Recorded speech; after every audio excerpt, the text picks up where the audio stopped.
Hi friends, welcome to Tutors Funny Tamil. இன்னைக்கு நம்ம சேனல்ல கத்துக்க போற விஷயம் என்னன்னா ஜாவா ப்ரோக்ராமிங் பத்தி தான் கத்துக்க போறோம். ஜாவா ப்ரோக்ராமிங் பத்தி நான் ஏற்கனவே ஜாவால ஒரு சிம்பிள் கிரெட் சிஸ்டம் ஒன்று எப்படி செய்யுதுன்னு சொல்லி கொடுத்துருந்தேன். சின்ன GUI அப்ளிகேஷன் டெவலப்மெண்ட் ப்ராஜெக்ட்லாம் போட்டிருந்தேன். இன்னைக்கு வந்து அதில் நிறைய நண்பர்கள் எனக்கு கமெண்ட் பண்ணியிருந்தாங்க பேசிக்லேருந்து கற்றுக்கிறது எப்படின்னு சொல்லி. அதுக்காக தான் இன்னைக்கு நான் வந்து பிளான் பண்ணியிருந்தேன் பேசிக்லேருந்து ஜாவா நம்ம சொல்லிக் கொடுப்போம்னு சொல்லி. ஜாவா எடுத்திங்கன்னா ஜாவா வந்து பேசிக் ஒரு ஜாவாட ஹிஸ்ட்ரிக்கு வந்து பார்த்தீங்கன்னா ஜாவா வந்து டெவலப் பண்ணது வந்து சன் மைக்ரோசாஃப்ட் சிஸ்டம் என்ற கம்பெனி தான் டெவலப் பண்ணிச்சு.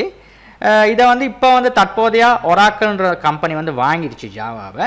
இப்போ ஜாவாவை வந்து ஃபஸ்ட் வந்து நம்ம டவுன்லோட் பண்ணணும்னா இப்போ நீங்கள் ஃபஸ்ட் வந்து நீங்கள் என்ன பண்ணணும்னா கூகுளில் போயிட்டு நீங்கள் டவுன்லோட் பண்ணுறதுக்கு வந்து JDK டவுன்லோட்ஸ்னு சொல்லி டைப் பண்ணுங்கள்.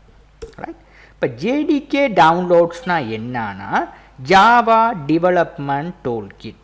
அதாவது ஜாவாவை நம்ம அக்சஸ் பண்ணுறதுக்கு வந்து அதில் உள்ள அவ்வளோ டூல் கிட்ஸும் நமக்கு தேவை. அதனால் நம்ம அதுக்காக நம்ம டவுன்லோட் பண்ணுறது என்னன்னா JDK டவுன்லோட்ஸ். இந்த JDK தான் நம்ம டவுன்லோட் பண்ணணும். ரைட், இப்போ நிறைய பேர் நண்பர்கள் வந்து ஜாவா டவுன்லோட்னு சொல்லி கூகுளில் போய் சர்ச் பண்ணி டவுன்லோட் பண்ண போவாங்க. நீங்கள் எஃபிஷியண்ட்டாக டவுன்லோட் பண்ணுறது JDK டவுன்லோட்னு சொல்லி உங்கள் சர்ச் பாரில் சர்ச் பண்ணுங்கள். ரைட், இப்படி சர்ச் பண்ணிங்கன்னா ஒரு ரிசல்ட் வந்து பாருங்கள்.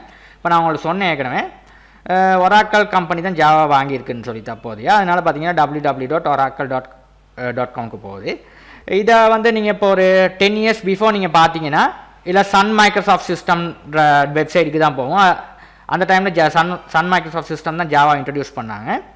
இப்போ பை பண்ணிட்டாங்க யார், ஒராக்கிள்ன்ற கம்பெனி. இப்போ இதை டவுன்லோட் பண்ணுறதுக்கு வந்து நீங்கள் இந்த வெப்சைட் இந்த லிங்கை கிளிக் பண்ணிங்கன்னா உங்களோட வெப்சைட்டுக்கு போகும். ஜாவா டவுன்லோட் சொல்லி வெப்சைட்டுக்கு போகும். இதில் பார்த்தீங்கன்னா நிறைய வெர்ஷன்ஸ் இருக்குது. இப்போ தற்போதைய ஜாவா இன்ட்ரடியூஸ் பண்ணியிருக்காங்கன்னா ஜாவா 15 உங்களுக்கு வந்து வெர்ஷன் வந்து இன்ட்ரடியூஸ் பண்ணியிருக்காங்கன்னா இதில் நிறைய வெர்ஷன் ஜாவா 15, 14, 8 நிறையா வெர்ஷன்ஸ் இருக்குது. இதில் உங்களுக்கு தேவையான வெர்ஷன்ஸை நீங்கள் வந்து இன்ஸ்டால் பண்ணிக்கலாம். இப்போ நான் வந்து இப்போ நான் வந்து பார்க்குற வெர்ஷன் இப்போ வந்து இது கீழே உள்ள வெர்ஷன்ஸ்லாம் நான் வந்து ரெக்கமெண்ட் பண்ணேன் பார்க்க வேணாம்னு சொல்லி. இப்போ நான் வந்து யூஸ் பண்ணுற வெர்ஷன் வந்து இப்போவும் ஜாவா 8 தான் நான் யூஸ் பண்ணுறேன். என் மெஷினில் இன்ஸ்டால் பண்ணியிருக்கேன். உங்களுக்கு வந்து நான் வந்து ரெக்கமெண்ட் பண்ணுறது வந்து ஜாவா 11 வந்து இன்ஸ்டால் பண்ணிக்கிறீங்க. இப்போ வந்து ஜாவா 11 வந்து நிறைய பேர் யூஸ் பண்ணுறாங்க. உங்களுக்கு 14 வேணால் 14 யூஸ் பண்ணிக்கிறீங்க. ரைட், ஓகே, இந்த மாதிரி நீங்கள் இன்ஸ்டால் பண்ணிக்கிறீங்க. ஜாவா இன்ஸ்டால் பண்ணுற நேரம் இப்போ நான் வந்து ஜாவா 11 இன்ஸ்டால் பண்ணுற நேரம் JDK டவுன்லோட்ஸ்னு இருக்குது. இதை கிளிக் பண்ணுங்கள். இந்த லிங்கை கிளிக் பண்ணால் இப்படி ஒரு சைடுக்கு போகும். இப்போ இதில் வந்து நீங்கள் டவுன்லோட் பண்ணுறதுக்கு வந்து என்ன பண்ணணும்னா கீழே போனீங்கன்னா பார்த்தீங்கன்னா இதுதான் ஜாவா டவுன்லோட் பண்ணுறதுக்கு பார்த்தீங்கன்னா நிறைய அவங்களுக்கு ஆப்ரேட்டிங் சிஸ்டம் பிளாட்ஃபார்ம் கொடுத்துருக்காங்க. லினாக்ஸ் கொடுத்துருக்காங்க, OS கொடுத்துருக்காங்க, இந்த மாதிரி நிறையா இந்த விண்டோஸ் பிளாட்ஃபார்ம் கொடுத்துருக்காங்க. இப்போ நான் யூஸ் பண்ணுறது விண்டோஸ். இப்போ விண்டோஸ்க்கு நீங்கள் டவுன்லோட் பண்ணுற நேரம் இப்போ வந்து ஜாவா 11 வந்து ரிலீஸ் பண்ணியிருக்காங்க. இப்போ 32 பிட்டுன்னு ஒன்றும் இல்லை, இப்போ 64 பிட்டுக்கு தான் வந்து கொடுத்துருக்காங்க. இதே வந்து நீங்கள் ஜாவா 8 நீங்கள் பார்த்தீங்கன்னா இப்போ ஜாவா 8 டவுன்லோட்ஸில் போய் பார்த்தீங்கன்னா இதில் வந்து அவங்களுக்கு வந்து 64 இந்த பாருங்க 32 பிட் வந்து சப்போர்ட் பண்ணாங்க. 86ன்றது 32 பிட், 64ன்றது வந்து 64 பிட். ரைட், இப்போ 2 இதுக்கு கொடுத்துருக்காங்க. இப்போ ஜாவா 11க்கு வந்து ஒரே இது தான் கொடுத்துருக்காங்க. ஆப்ரேட்டிங் சிஸ்டம் வந்து என்னது 64 பிட்டுக்கு மாதிரி தான் ஜாவா வந்து டவுன்லோட் பண்ணுறதுக்கு கொடுத்துருக்காங்க பெர்மிஷன். ரைட், இப்போ எப்படி நம்ம செக் பண்ணுறதுன்னா உங்கள் மெஷின்ஸில் போய்ட்டு DXDIAGன்னு சொல்லி டைப் பண்ணி என்டர் பண்ணிங்கன்னா அவங்க கமாண்ட் ஃப்ரம் சரி உங்கள் ரனில் போய்ட்டு ரைட் கிளிக் பண்ணி ரனில் போய்ட்டு DXDIAGன்னு சொல்லி என்டர் பண்ணிங்கன்னா உங்களுக்கு இந்த மாதிரி டயலாக் பாக்ஸ் வரும், டிஸ்பிளே ஆகும். இல்லை நீங்கள் பார்த்தீங்கன்னா உங்களோட ஆப்ரேட்டிங் சிஸ்டம் வந்து 64 பிட்டா 32 பிட்டான்னு உங்களுக்கு ஈஸியாக ஐடென்டிஃபை பண்ணக்கூடியதாக இருக்கும். இப்போ வந்து விண்டோஸ் 8 ஆப்ரேட்டிங் சிஸ்டம் இன்ஸ்டால் பண்ணியிருக்கீங்க, எந்த பிட் நீங்கள் இன்ஸ்டால் பண்ணியிருக்கீங்க 64 பிட் இன்ஸ்டால் பண்ணியிருக்கீங்க. இதை வந்து நீங்கள் கிளியராக நீங்கள் அண்டர்ஸ்டாண்ட் பண்ணலாம். ரைட், அப்போ நீங்கள் 64 பிட்ன்றதை தான் நீங்கள் டவுன்லோட் பண்ணலாம். ரைட், இதில் 32 பிட் நீங்கள் போட்டுட்டு நீங்கள் 64 பிட் டவுன்லோட் பண்ணீங்க ஜாவா ஒர்க் பண்ணாது. அதனால் இந்த பிட் விஷயத்தை வந்து சரியாக நீங்கள் கற்றுக்கணும். ரைட், அதுக்கப்புறம் 64 பிட் தான் நீங்கள் கொடுத்துருக்கீங்க. இப்போ 64 பிட்டை வந்து இங்கே டவுன்லோட் பண்ணிக்கிறேன். ரைட், காம்ப்ரஸ் 2 இருக்குங்கண்ணே நீங்கள் இன்ஸ்டால் பண்ணி இதில் ஏதாவது ஒன்று இல்லை வந்து ஜிப் ஃபைலாக உங்கள் EXE ஃபைலாக வேணும்னு சொல்லி நீங்கள் ஜிப் ஃபைலாக டவுன்லோட் பண்ணிக்கோங்க. ரைட், இப்போ ஜிப் ஃபைலாக கிளிக் பண்ணிங்கன்னா உங்களுக்கு வந்து இங்கே போய்ட்டு நீங்கள் இது கொடுத்துட்டு இதை வந்து நீங்கள் இந்த உங்களோட லைசன்ஸ் அக்ரிமெண்ட்டை நீங்கள் வந்து எக்ஸெப்ட் பண்ண கொடுத்துட்டு எனக்கு கொடுத்தீங்கன்னா டவுன்லோட் கொடுத்தீங்கன்னா உங்களுக்கு வந்து இதில் வந்து என்ன கேட்கணுன்னா உங்களுக்கு வந்து இதை வந்து சைன் அப் பண்ண கேட்கும். ரைட். அதில் ஒரு அக்கௌண்ட் ஒன்று முன்னெல்லாம் அப்படியெல்லாம் இல்லை, கிளிக் பண்ணால் உங்களுக்கு டவுன்லோட் ஆயிரும். இப்போ அதில் வந்து நீங்கள் ஒரு கிரியேட் அக்கௌண்ட்னு சொல்லி ஒரு அக்கௌண்ட் ஒன்று கிரியேட் பண்ணணும். இதில் போய்ட்டு நீங்கள் கிரியேட் பண்ணணும், உங்களோட இன்ஃபர்மேஷனை கொடுத்து நீங்கள் கிரியேட் பண்ணணும் அக்கௌண்ட், ரைட். அதாவது இந்த ஜாவா ஜேடிகே இதை நீங்கள் டவுன்லோட் பண்ணுறது உங்கள் இமெயில் அட்ரஸ் எல்லாத்தையும் கொடுத்து ஒரு அக்கௌண்ட் ஒன்று க்ரியேட் பண்ணிட்டீங்கன்னா உங்களோட இமெயிலுக்கு போகும். நீங்கள் கொடுத்த இமெயில் அட்ரஸ் என்ன கொடுத்துருக்கீங்களோ இந்த இமெயில் அட்ரஸுக்கு வந்து உங்களுக்கு லிங்க் போகும், ரைட். உங்களோட இந்த ஜாவாட இந்த அக்கௌண்ட் க்ரியேட் பண்ணுற இன்ஃபர்மேஷன் வந்து உங்களோட இமெயிலுக்கு போகும். அதை நீங்கள் வெரிஃபை பண்ணிட்டீங்கன்னா உங்களுக்கு வந்து இந்த சாஃப்ட்வேரை வந்து டவுன்லோட் பண்ணிக்கொள்ளலாம். அதுக்கப்புறங்க நீங்கள் வந்து ஸ்ட்ரெயிட் ஃபார்வர்ட் நீங்கள் நெக்ஸ்ட் கொடுத்தோம் அந்த சாஃப்ட்வேரை வந்து நீங்கள் இன்ஸ்டால் பண்ணிக்கிறதா தான் இருக்கும் மெஷினில் வந்து. நான் டவுன்லோட் பண்ணது ஒன்று என்கிட்ட இல்லைங்க, இல்லைன்னா உங்களை டவுன்லோட் பண்ணதை ஒன்று இன்ஸ்டால் பண்ணுறது எப்படின்னு சொல்லி தந்துடுவேன், ரைட். இப்போ இன்ஸ்டால் பண்ணி முடித்ததுக்கப்புறம் நான் எப்படி இருக்குன்னு சொல்லி காட்டுறேன். இப்போ என்கிட்ட சியில் போய்ட்டு இதில் போய்ட்டு நான் வந்து சியில் போய்ட்டு ப்ரோக்ராமிங் ஃபைல்ஸ், ரைட். ப்ரோக்ராமிங் ஃபைலில் ஜாவா, அதாவது ஜாவா. இப்போ ஜாவாவில் வந்து பார்த்தீங்கன்னா இந்த ஜாவா 8 இப்படி தான் இருக்கும். இதில் பின் ஃபோல்டர் உள்ளுக்கு பார்த்தீங்கன்னா இதை நீங்கள் முக்கியமான கவனிக்க வேண்டிய விஷயம் இதுதான். ஜாவாவில் இது ஃபஸ்ட்டு இதை செலக்ட் பண்ணிக்கிறீங்க, பின் ஃபோல்டர். இதில் போய்ட்டு பார்த்தீங்கன்னா இதுதான் ஜாவா பாத். இந்த பாத்தை வந்து நீங்கள் சரியாக செட் பண்ணணும், இல்லைனா ஒர்க் பண்ணால் ஜாவா ப்ரோக்ராம். இதை எப்படி செட் பண்ணுறதுன்னா இந்த பாத் சியிலேருந்து அப்படியே அப்படியே கண்ட்ரோல் சி அடித்து காப்பி பண்ணிவிட்டு அதை எப்படி காப்பி பண்ணுறது எப்படி சொன்னேன். சியில் ப்ரோக்ராம் ஃபைலில் ஜாவா நீங்கள் இன்ஸ்டால் பண்ணியிருக்கீங்க, நீங்கள் டிஃபால்ட்டாக நீங்கள் இன்ஸ்டால் பண்ணால் சியில் ப்ரோக்ராமிங் உங்களுக்கு தான் போகும். ஜாவா இதில் வந்து ஜேடிகே பின் டிரெக்டரியில் வந்து இந்த பாத் இதை அப்படியே காப்பி பண்ணுங்கள். காப்பி பண்ணிவிட்டு அவங்களோட மை கம்ப்யூட்டர் திஸ் பிசின்னு இருக்கும், இல்லைனா அவங்களோட விண்டோஸ் 7 பாவச்சின்னா மை கம்ப்யூட்டர்னு இருக்கும். இப்போ விண்டோஸ் 10 எல்லாம் பாவச்சின்னா இப்போ திஸ் பிசின்னு தான் காட்டும். இந்த திஸ் பிசின்றதை ரைட் கிளிக் பண்ணி ப்ராப்பர்ட்டிஸ் போங்க. போய்ட்டு இல்லை அட்வான்ஸ் சிஸ்டம் இதுக்கு போய்ட்டு என்வாயன்மெண்ட் வேரியபிள் இதில் நான் பாத் ஏற்கனவே செட் பண்ணியிருக்கேன். இல்லை நீங்கள் வந்து செட் பண்ணுற நேரம் நீங்கள் போய்ட்டு இங்கே போய்ட்டு நியூன்னு கொடுத்து இங்கே வந்து பாத்துன்னு சொல்லி கொடுத்து இங்கே போய்ட்டு கண்ட்ரோல் V அடித்து பேஸ்ட் பண்ணிவிட்டு இங்கே வந்து நீங்கள் கோலன் கொடுத்துட்டு நீங்கள் ஓகே பண்ணிங்கன்னா உங்களோட பாத் வந்து இங்கே பேஸ்ட் ஆகிடும். கோலன் வந்து சரியாக கொடுக்கணுங்கண்ணே, கொடுத்தா தான் பேஸ்ட் ஆகும். நான் ஏற்கனவே பேஸ்ட் பண்ணிவிட்டேன், அதனால் உங்களுக்கு இந்த பார்த்தீங்கன்னா இந்த ஜாவோட பாத்துங்க நான் ஏற்கனவே பேஸ்ட் பண்ணியிருக்கேங்க நான் பார்த்து வந்து. அதனால் திரும்ப நான் உங்களுக்கு வந்து கொடுத்து இது பண்ண வேண்டிய விஷயம் இவ்வளோ தான். நீங்கள் பார்த்து செட் பண்ணிக்கிறணும். செட் பண்ணதுக்கப்புறம் நீங்கள் போய்ட்டு ரைட் கிளிக் பண்ணி ரன் ஃபைலில் போய்ட்டு சிஎம்டி செலக்ட் பண்ணிவிட்டு இங்கே ஜாவா சின்னு சொல்லி அடிச்சிங்கன்னா இந்த ஜாவா வந்து இன்ஸ்டால் ஆகிடுச்சின்னா நீங்கள் பாத் சரியாக செட் பண்ணிட்டு இருந்தீங்கன்னா இந்த மாதிரி உங்களுக்கு வரும், ரைட். மெசேஜ் வரும், அதாவது ஜாவா சின்னு சொல்லி அடிக்கணும், ரைட். ஜேவக் இல்லைன்னா ஜாவா சின்னு சொல்லி அடிச்சிங்கன்னா இது வந்துடும். இதுதான் உங்களுக்கு முக்கியமாக நீங்கள் செய்ய வேண்டிய விஷயம், ரைட். அதுக்கப்புறம் உங்களுக்கு வந்து இன்ஸ்டால் பண்ண வேண்டிய ரெண்டாவது விஷயம் வந்து ஜாவாட ஐடி, ரைட். இப்போ இதில் வந்து நான் யூஸ் பண்ணுறது வந்து இப்போதைக்கும் எக்லிப்ஸ் தான் யூஸ் பண்ணுறேன். நெட்பீன்ஸ் எக்லிப்ஸ்னு 2 இருக்குது. இப்போ நான் வந்து இந்த கிரெட் சிஸ்டம்லாம் நெட்பீன்ஸை தான் செஞ்சுருந்தேன். நெட்பீன்ஸ் வந்து எனக்கு சரியான லேஸு. ஆனால் ஜாவா வந்து நீங்கள் இண்டஸ்ட்ரியல் எக்ஸ்பீரியன்ஸில் போய்ட்டு அதாவது ஒரு கம்பெனியில் போய்ட்டு நீங்கள் ஒர்க் பண்ணுறதா இருந்தால் உங்களுக்கு வந்து நல்ல விஷயம் வந்து எக்லிப்ஸ் இல்லைன்னா நீங்கள் டவுன்லோட் பண்ணோன்னு இன்டெல் ஜே, ரைட். இன்டெல் ஜேயும் நல்லோம், ரைட். இப்போ நீங்கள் இன்டெல் ஜேன்னு சொல்லி ஒன்று இருப்பாங்க. இது வந்து ஃப்ரீ இல்லைங்க, இது காசு கொடுத்து நீங்கள் வாங்கணும். Intel J, right. இது வந்து நீங்கள் இன்டெல் ஜே, இந்த இன்டெல் ஜே, ரைட். இது வந்து பார்த்தீங்கன்னா நீங்கள் காசு கொடுத்து வாங்கிக்கணும். இதை கிளிக் பண்ணிங்கன்னா உங்களுக்கு போகும். இதில் வந்து நீங்கள் வந்து உங்களுக்கு ஃப்ரீ ட்ரையல் ஒன்று தான் கொடுப்பாங்க, ஒரு 60 days மாதிரி. அதுக்கப்புறம் நீங்கள் பே பண்ணி இதை வாங்கிக்கணும். இன்டெல் ஜே வந்து நீங்கள் வந்து ஜாவா நீங்கள் எக்லிப்ஸே நீங்கள் யூஸ் பண்ணிக்கலாம். இது வந்து ஃப்ரீ, இந்த இன்டெல் ஜே, ரைட். இப்போ டவுன்லோட் கிளிக் பண்ணுங்க இன்டெல் ஜே. இதில் வந்து நீங்கள் உங்களுக்கு வந்து பே பண்ண சொல்லும். ஆனால் இதில் கொஞ்சம் உங்களுக்கு பார்த்தீங்கன்னா இதான் யூஸ் இன்டர்ஃபேஸ் படி தான் இருக்கும் உங்களுக்கு இன்டெல் ஜே வந்து. இதுதான் வந்து உங்களுக்கு பார்த்தீங்கன்னா இந்த 30 days வந்து ஃப்ரீ கொடுக்குறாங்க, ட்ரையல் கொடுக்குறாங்க, ரைட். இதை நீங்கள் டவுன்லோட் பண்ணிக்கிறணும், ரைட். ஓகே நீங்கள் தான் டிசைன் பண்ணி இது உங்களுக்கு வந்து உங்களுக்கு பே பண்ணி வாங்க முடியுமா இருந்தால் நான் ரெக்கமெண்ட் பண்ணுறது இன்டெல் ஜே. இது நல்ல விஷயம் வந்து ஜாவா கற்றுக்குறவங்களுக்கு வந்து. இல்லைனா உங்களுக்கு வந்து நீங்கள் வந்து பே பண்ணாமல் நான் ஃப்ரீயாக யூஸ் பண்ணுறேன்னா நீங்கள் வந்து எக்லிப்ஸ் யூஸ் பண்ணுங்கள். எக்லிப்ஸ் ஃபார் ஜாவா டெவலப்பர்ஸ்னு சொல்லி உங்களோட கூகுளில் அடிச்சிங்கன்னா எக்லிப்ஸ் ஜாவா டெவலப்பர்ஸ் இந்த மாதிரி ஃபஸ்ட்டு வரும். ஒரு லேஸாக நீங்கள் வந்து இங்கே டவுன்லோட் பண்ணிக்கலாம். கிளிக் பண்ணிங்கன்னா இதுக்கு போகும். இங்கே வந்து நீங்கள் டவுன்லோட் பண்ணிக்கலாம் Eclipse for Java developers, right. ஏன் ஜாவா டெவலப்பர்ஸ்னு அடிச்சேன்னாங்கன்னா உங்களுக்கு வந்து எக்லிப்ஸ் ஃபார் என்டர்பிரைஸ் டெவலப்பர்ஸ்ன்னு இருக்கும், நிறையா இருக்குங்கண்ணா. ஜாவா வெப் டெவலப்பர்ஸ் நிறையா இருக்குது. நீங்கள் ஜாவா டெவலப்பர்ஸ் நீங்கள் ஆஸ் அ பிகினர்னால நீங்கள் வந்து கோர் ஜாவாலேருந்து ஸ்டார்ட் பண்ணுங்கள் உங்களோட கேரியரை, ஜாவா கேரியரை. அப்போ வந்து அவங்களுக்கு ரொம்ப ஈஸியாக இருக்கும் ஜாவா கற்றுக்கிறதுக்கு. அப்போ எக்லிப்ஸ் ஐடி ஃபார் ஜாவா டெவலப்பர்ஸ்னு அடிச்சிங்கன்னா இந்த மாதிரி வந்துடும். ரைட், இல்லை வந்து உங்களோட ஆப்ரேட்டிங் சிஸ்டம் எந்த ஆப்ரேட்டிங் சிஸ்டமோ அதை சூஸ் பண்ணி டவுன்லோட் பண்ணிக்கலாம். டிஃபால்ட்டாக வந்து உங்களுக்கு 64 பிட்டுக்கு தான் வரும். 64 பிட்டுக்கு நீங்கள் டவுன்லோட் பண்ணிக்கிறீங்க. ரைட், ஓகே, இதுதான் உங்களுக்கு பேசிக்ஸ். ரைட், அதுக்கப்புறம் ஜாவா இதை எக்லிப்ஸை நீங்கள் இன்ஸ்டால் பண்ணதுக்கப்புறம் உங்களுக்கு சிம்பிள் விஷயம் வந்து நார்மலாக இப்படி தான் இருக்கும். இதில் போய்ட்டு சர்ச் பண்ணிங்கன்னா எக்லிப்ஸ், நான் 2 வெப் டெவலப்பருக்கு நான் இன்ஸ்டால் பண்ணி வச்சுருக்கேன். நான் வந்து ஃபஸ்ட் வந்து இந்த Eclipse ID for Java developer இதை ஓப்பன் பண்ணுறேன். ஓப்பன் பண்ணி இப்படி தான் இருக்கும் உங்களுக்கு. இதை வந்து ஓப்பன் பண்ணுங்கள், லான்ச் பண்ணுங்கள். சிம்பிளாக லான்ச் பண்ணுங்கள். இதான் ஃபஸ்ட்டு உங்களுக்கு அப்ளிகேஷன் ஒன்று செஞ்சு காட்டுறேன்னு பாருங்கள். சிம்பிள். ரைட், இப்போ வந்து உங்களுக்கு எல்லாம் செட் ஆயிரும்.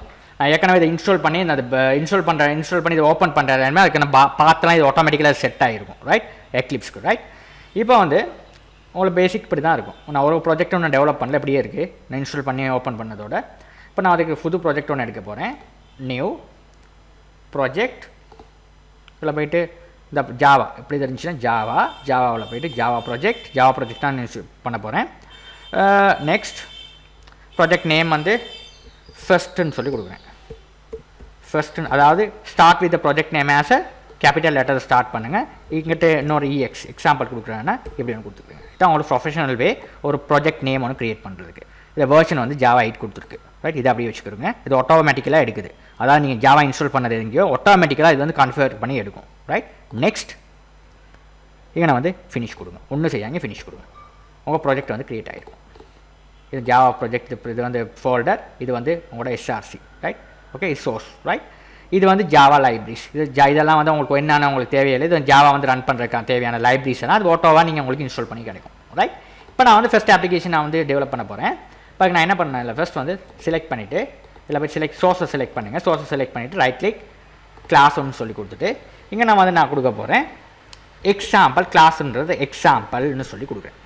எக்ஸாம்பிள்னு சொல்லி கொடுக்குறேன். இது எக்ஸாம்பிள் நீங்கள் ஃபஸ்ட்டு கொடுக்க போகிறேன். இதான் மொதல் ப்ரோக்ராம் இன்றைக்கி எழுத போகிறோம். எக்ஸாம்பிள்னு சொல்லி கொடுக்குறோம். ஃபஸ்ட் ரைட், ஃபினிஷ் கொடுக்கணும். ரைட், இப்போ உங்களுக்கு வந்து உங்களோட ஃபஸ்ட்டு வந்து எக்ஸாம்பிள், இதுதான் மெயின். ஓகே, இப்போ வந்து இதுதான் கிளாஸ், பப்ளிக் கிளாஸ் நேம் வந்து உங்களுக்கு எக்ஸாம்பிள்னு கொடுத்துருக்கீங்க. ரைட், இப்போ கிளாஸ்னால் வந்து உங்களுக்கு நீங்கள் ஈஸியாக அண்டர்ஸ்டாண்ட் பண்ணுறதுக்கு வந்து நீங்கள் வந்து ஸ்கூல்ஸ்க்கு போனீங்கன்னா ஏன்ற கிளாஸ் இருக்கும், பி இருக்கும், சி இருக்கும், 10 கிரேட் அது ஒரு கிளாஸ், 11 கிரேட் அது ஒரு கிளாஸ், இந்த மாதிரி நிறையா கிளாஸ் இருக்கும். கிளாஸ்க்குனா ஒரு நேம் இருக்கும். அப்போ நம்ம இந்த கிளாஸுக்கு ஒரு பேர் கொடுத்துருக்கோம், எக்ஸாம்பிள்னு சொல்லி ஜாவாவுக்கு. ரைட், கிளாஸுக்குள்ளே ஒரு மெயின் மெத்தட் இருக்கும். ரைட், இதை நீங்கள் ஈஸியாக புரிஞ்சுக்கணும். ஒரு கிளாஸ் இருக்குது ஜாவாவில், அந்த கிளாஸுக்கு ஒரு மெயின் மெத்தட் இருக்குது. இதுதான் முக்கியமாக நீங்கள் புரிஞ்சுக்கிறது. ரைட், இப்போ மெயின் மெத்தடில் வந்து நம்ம எப்படி எழுதுனா மெயின் மெத்தட் ஜாவாவில் நீங்கள் பப்ளிக் ஸ்டாட்டிக் வாய்ட் மெயின்னு சொல்லி எழுதுகிறோம். எழுதிட்டு இங்கே நீங்கள் எழுதுங்க ஸ்ட்ரிங் ஏஆர்ஜிஎஸ் அரே ஒன்று எழுதுங்க. ஸ்ட்ரிங் அரே ஒன்று ஏஆர்ஜிஎஸ் ஒன்று எழுதுங்க. எழுதிட்டு ஓப்பன் கேலி ப்ராக்கெட் அண்ட் க்ளோஸ் கேலி ப்ராக்கெட். ரைட், ஒரு கேலி ப்ராக்கெட்டை நீங்கள் ஓப்பன் பண்ணால் அதை க்ளோஸ் பண்ணணும். இதை கிளிக் பண்ணாவே பார்த்தீங்கன்னா இதோட க்ளோஸ் ப்ராக்கெட் இங்கே காட்டும். இதுதான் முக்கியமான விஷயம் ஜாவாவில். ப்ராக்கெட்ஸ் தாங்க முக்கியமான விஷயம். இந்த ப்ராக்கெட்டை ஓப்பன் பண்ணால் க்ளோஸ் பண்ணணும். ரைட், இந்த ப்ராக்கெட்டுக்கு நான் வந்து ஏதாவது ஒரு டெக்ஸ்ட்டை பிரிண்ட் பண்ண போகிறேன். பட் டெக்ஸ்ட்டை பிரிண்ட் பண்ணுற நேரம் நம்ம இந்த சிஸ்டத்துக்கு தான் நம்ம பிரிண்ட் பண்ண போகிறோம். இது வந்து கம்ப்யூட்டர் சிஸ்டத்துக்கு நம்ம ஒரு டெக்ஸ்ட்டை பிரிண்ட் பண்ண போகிறோம். அப்போ நீங்கள் விளங்கிக்க வேண்டியது சிஸ்டம் டாட் அவுட், அதாவது இந்த சிஸ்டத்துக்கு ஒரு அவுட்புட்டை பிரிண்ட் பண்ண போகிறோம். பிரிண்ட் எல்என் ஒரு விஷயத்தை பிரிண்ட் எல்என் அடிச்சிங்கன்னா இந்த ப்ராப்பர்ட்டியில் வரும். இதுக்குள்ளே ஒரு டபுள் கொட்டேஷன் மார்க் அடிங்க. இந்த டபுள் கொட்டேஷன் மார்க்குள்ளே நான் எழுத போகிறேன் ஹலோ வேர்ல்டுன்னு சொல்லி. எது வேணா நீங்கள் பிரிண்ட் பண்ணிக்கலாம். ஹலோ வேர்ல்டுன்னு ஃபஸ்ட் நான் பிரிண்ட் பண்ணுறேன். ரைட், பிரிண்ட் பண்ணுற லேஸு இவ்வளோ தான் உங்கள் விஷயம். ரைட், இதுதான் main method. Public static void main string args. இந்த அரேயில் வந்து இந்த ஸ்ட்ரிங் ஏஆர்ஜிஸ்ன்ற அரேயில் தாங்க இந்த மெசேஜ் வந்து உங்களுக்கு வந்து ஸ்டோர் ஆகி உங்களுக்கு உங்களோட மானிட்டருக்கு வந்து அவுட்புட் டிஸ்பிளே ஆகும். ரைட், இது ரொம்ப முக்கியம். இந்த public static void main method இல்லாமல் எந்த ஒரு ப்ரோக்ராமும் ரன் பண்ணாது ஜாவாவில். மெயின் மெத்தட் ரொம்ப முக்கியமான விஷயம் எந்த ப்ரோக்ராமிங் ரன் பண்ணுறதுக்கு தான் மெயின் மெத்தட். ரைட், இப்போ நான் என்ன பண்ணுறது, ரன் பண்ணுறதுக்கு ரொம்ப ஈஸியான வழி. இதை ரைட் கிளிக் பண்ணி தான் உங்களோட ப்ராஜெக்ட் ரைட் கிளிக் பண்ணி நீங்கள் என்ன வந்து ரன் ஆஸ் ஜாவா அப்ளிகேஷன் கொடுக்கலாம். கொடுத்தா உங்களுக்கு ஓகே இதை கொடுக்குறீங்கன்னா உங்களுக்கான கன்சோலில் என்னப்பா கன்சோலில் ஹலோ வேர்ல்டுன்னு டிஸ்பிளே ஆகிடுச்சு. இல்லைனா அது உங்களுக்கு கஷ்டம்னா இந்த இருக்குது இதுலேயும் போய்ட்டு ரன் கொடுக்கலாம். மேலே பார்த்தீங்கன்னா ப்ளே பட்டன் இருக்குது முதலாவது, அதை கொடுத்தா உங்களுக்கு ஹலோ வேர்ல்டுன்னு டிஸ்பிளே ஆகும். ரைட், இதுதான் முக்கியமான ஈஸியான விஷயம். ஒரு விஷயம் டவுன்லோட் உங்களுக்கு ஒர்க் பண்ணுறதுக்கு. ரைட், அடுத்தது வந்து என்ன பண்ண போகிறேன்னா, இது வந்து உங்களுக்கு சக்ஸஸ்ஃபுல்லாக ஒரு ஹலோ வேர்ல்ட் அப்ளிகேஷன் ஒன்று எழுதி வச்சுட்டிங்க. இதை கொஞ்சம் டிஃப்ரெண்ட்டாக எழுதி பார்ப்போம். இப்போ இங்கே வந்து நான் வந்து ஒரேஞ்சுன்னு சொல்லி எழுதுறேன். அடுத்தது இன்னொரு டெக்ஸ்ட் ஒன்று எழுதுறேன், ஒரேஞ்சுன்னு சொல்லி. ரைட், இப்போ நான் வந்து இதை வந்து ஒரு சும்மா ஒரு டெக்ஸ்ட்டுக்கு வந்து சும்மா அந்த மாதிரி இதுகள் அடிக்கிறேன். இப்போ இதில் எப்படி அவுட்புட் வருதுன்னு பாருங்கள். இப்படி அடித்து எப்படி அவுட்புட் வருது, இதெல்லாம் நீங்கள் வந்து கொஞ்சம் கற்றுக்கிறணும். இதெல்லாம் நான் உங்களுக்கு வந்து இந்த வெப்சைட் வந்து டியூட்டர்ஸ் பண்ணி வெப்சைட்டில் வந்து இதில் உள்ள அவ்வளோ விஷயத்தை நான் போடுவேன். உங்களுக்கு ஈஸியாக உங்களுக்கு கோட்ஸ்லாம் வந்து பார்த்துக்கொள்ள முடியும். இப்போ ரைட், இப்போ இதை வந்து ரன் பண்ணுற நேரமும் என்ன பண்ண போகிறீங்க, இதில் போய்ட்டு எக்ஸாம்பிள் போய் ரன் பண்ணி பாருங்கள் இப்படி ஒர்க் பண்ணுதுன்னு சொல்லி. ஓகே பண்ணிங்கன்னா ரைட், பார்த்தீங்கன்னா நீங்கள் கொடுக்குறத நீங்கள் என்ன கொடுக்குறீங்களோ இங்கே அதே மாதிரி அவுட்புட் வருது. ரைட், இப்போ கொஞ்சம் இந்த மாதிரி கொடுப்போம். அது ஆஸ்ட்ரிக் மார்க், அதாவது ஷிஃப்ட் கீயை பிடிச்சிக்கிட்டு உங்கள் கீபோர்டில் 8 ப்ரெஸ் பண்ணிங்கன்னா ஷிஃப்ட் கீயை பிடிச்சிக்கிட்டு இந்த மாதிரி வரும். இதை இப்போ ரன் பண்ணி காட்டுறேன் எப்படி ஒர்க் பண்ணுதுன்னு பாருங்கள். அதாவது நீங்கள் செய்யணும் கம்பைல் பண்ணி ரன் பண்ணுறதுக்கு அதை கிளிக் பண்ணால் எக்ஸாம்பிள்னு சொல்லி கம்பைல் பண்ணி ரன் பண்ணி காட்டும். ரைட், இப்படி ரன் ஆகும். ரைட், அடுத்து நான் என்ன பண்ண போகிறேன்னா, அடுத்தது இன்னொரு எக்ஸாம்பிள் ஒன்று கொடுப்போம். இதில் வந்து சும்மா இந்த மாதிரி ஒரு வடிவம் ஒன்று செய்யும். இப்போ இந்த system dot out dot brindle என்ன வந்து இந்த மாதிரி நான் கொடுக்குறேன். ப்ரெஸ் பண்ணி இந்த மாதிரி, அதாவது கண்ட்ரோல் சி அடித்து காப்பி பண்ணி கண்ட்ரோல் பி அடித்து பேஸ்ட் பண்ணுறேன். இந்த மாதிரி நீங்கள் டக்குன்னு பேஸ்ட் பண்ண தெரியும். அதாவது கண்ட்ரோல் சி அடித்து காப்பி பண்ணி கண்ட்ரோல் பி அடிச்சு. இப்போ எத்தனை பிரிண்டல் 1 2 3 4 5 6 இதை வந்து கொஞ்சம் டிஃப்ரெண்ட்டாக உங்களுக்கு செஞ்சு காட்டுறேன். ரைட், இதை ஃபஸ்ட்டு வந்து முதலாவதுக்கு வந்து இதை 1 மட்டும் கொடுக்குறேன், ரெண்டாவதுக்கு 2, மூணாவதுக்கு 3 இது அப்படியே செலக்ட் பண்ணிட்டு ரிமூவ் பண்ணிடும். இப்போ நாலாவதுக்கு 4, இதுக்கு 5. ரைட், இதை நான் எடுத்துடுறேன். இப்போ பாருங்கள் இது எப்படி ஒர்க் பண்ணுதுன்னு சொல்லி பாருங்கள். ரைட், செஞ்சு முடிச்சதுக்கப்புறம் இதையும் வந்து செலக்ட் பண்ணிவிட்டு எக்ஸாம்பிளில் போய்ட்டு ஓகே பண்ணுறேன். உங்களோட அவுட்புட் வந்து இந்த மாதிரி ஒர்க் பண்ணுது. ரைட், என்ன நீங்கள் செய்கிறீங்களோ அவ்வளோதான் அவுட்புட்டுங்க நான் ஒர்க் பண்ணுது. ரைட், இதாங்கன விஷயம். ரைட், இப்போ நிறைய பேர் இன்னொரு டவுட் ஒன்று இருக்கும், இந்த பிரிண்ட் எல்லுக்கும் பிரிண்ட் எல்லுக்கும் என்ன சம்மந்தம்னு சொல்லி பிரிண்ட்டுன்னு சிலவங்க போட்டிருப்பாங்க. ரைட், இப்போ நான் பிரிண்ட் 2 எடுத்து விட்டு பிரிண்ட் எல் என்ன வைக்கிறேங்க 3க்கு. இப்போ எப்படி அவுட்புட்டுன்னு பாருங்கள். இப்போ பார்த்தீங்கன்னா பிரிண்ட் எல்லுன்னா இந்த விஷயம் பிரிண்ட் பண்ணி முடிச்சதுக்கப்புறம் அடுத்த விஷயம் அடுத்த லைனில் பிரிண்ட் பண்ணணும். நீங்கள் பிரிண்ட்டுன்னு போட்டிருந்தீங்கன்னா இதுவும் ரெண்டும் ஒரே லைனில் பிரிண்ட் ஆகும். ரைட், அதுதாங்கன்னா பிரிண்ட்டுக்கும் பிரிண்ட் எல். இது வந்து உங்களுக்கு ஜாவாவில் கொஷின்ஸ் வரும். நீங்கள் வந்து ஜாவாவில் வந்து OCGB எக்ஸாம்லாம் எழுதிங்கன்னா what is the different between print and print L என்று இது ரொம்ப காணும். ரைட், இப்போ நான் வந்து இந்த இன்னொரு எக்ஸாம்பிள் போடுறேன். இப்போ ஹலோன்னு சொல்லி போடுறேன். அடுத்த லைனில் வந்து பார்த்தீங்கன்னா நான் வந்து வேர்ல்டுன்னு சொல்லி போடுறேன். இப்போ பார்த்தீங்கன்னா 2 லைனில் போட்டிருக்கேன். இதை வந்து நான் எடுத்துடுறேன். இப்போ வந்து இதை வந்து ரன் பண்ணி பார்க்கணும் எப்படி அவுட்புட் வருதுன்னு பாருங்கள். ஹலோ வேர்ல்டு ரெண்டையும் இணைச்சி ஹலோ வேர்ல்டுன்னு வருது. இதே 2 லைனில் இது பிரிண்ட் ஆகணும்னா எல்என் போட்டிங்கன்னா இங்கே நான் வந்து அடுத்த லைனில் பிரிண்ட் ஆகும். எல்என் போட்டு இப்போ ஒன் பண்ணி பாருங்கள் எப்படி அவுட்புட் வருதுன்னு பாருங்கள். ஹலோ வேர்ல்டுன்னு சொல்லி வருது. இதுகளை வந்து நீங்கள் கிளியராக நீங்கள் படித்து கொள்ளணும். ரைட், பிரிண்ட்டுக்கும் பிரிண்ட் எல்லுக்கும் என்ன வித்தியாசம்னு. ரைட், இது வந்து ரொம்ப பேசிக்கான விஷயங்க. இதை நீங்கள் அண்டர்ஸ்டாண்ட் பண்ணணும் ஜாவாவில். ரைட், இது ரொம்ப முக்கியமான விஷயம். ரைட், இப்போ அடுத்து நம்ம பார்க்க போகிற விஷயம் வந்து ஜாவாவில் நம்ம பார்க்க போகிற விஷயம் வந்து ஆப்பரேட்டர்ஸ் தான் நம்ம பார்க்க போகிறோம். அடுத்த விஷயம் வந்து நம்ம பார்க்க போகிற விஷயம் வந்து ஆப்பரேட்டர்ஸ். ஜாவா ஆப்பரேட்டர்ஸ் பற்றி நம்ம நெக்ஸ்ட் வீடியோவில் பார்ப்போம். தேங்க்யூ ஃபார் வாட்சிங். நம்ம சேனல் பிடிச்சிருந்தா நம்ம சேனலை சப்ஸ்கிரைப் பண்ணிக்கொள்ளுங்க. தேங்க்யூ ஃபார் வாட்சிங்.